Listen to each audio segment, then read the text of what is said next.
ચારે જન્મ બહુ સહેલા છે.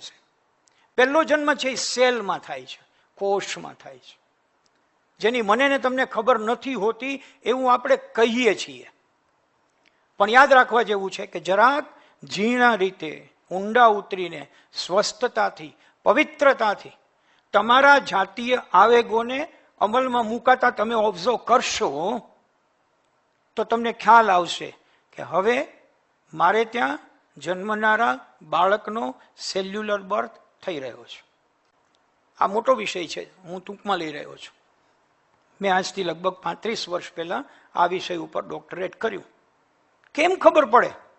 મારી પત્ની કહે કે હું પ્રેગ્નન્ટ છું ત્યારે જ ખબર પડે? ના. તમને બરાબર ખ્યાલ છે કે ઈશ્વર અથવા અસ્તિત્વ દરેક વસ્તુનો હંમેશા સંકેત આપે છે, દરેક બાબતનો સંકેત આપે છે. ઓશો તો એવું કહે છે કે જેમ જન્મતા પહેલા 9 મહિનાનો ગાળો છે અને 9 મહિના પછી તમે જન્મો છો, એમ મરતા પહેલા પણ 9 મહિનાનો ગાળો હોય છે. જો તમે ઝીણવટથી નોટ કરો તો તમને ખબર પડી જાય કે હવે મારે વિડ્રો થવાનો સમય આવી રહ્યો છે અને બરાબર 9 સવા 9 મહિને તમારું ડેથ થાય. એમણે પોતાના ઉપર આ પ્રયોગ કર્યો, અન્ય કેટલાયની વાતમાં સાચું પડ્યું. તમને ખબર પડે કે my wife is going to conceive now, she is કન્સીવિંગ.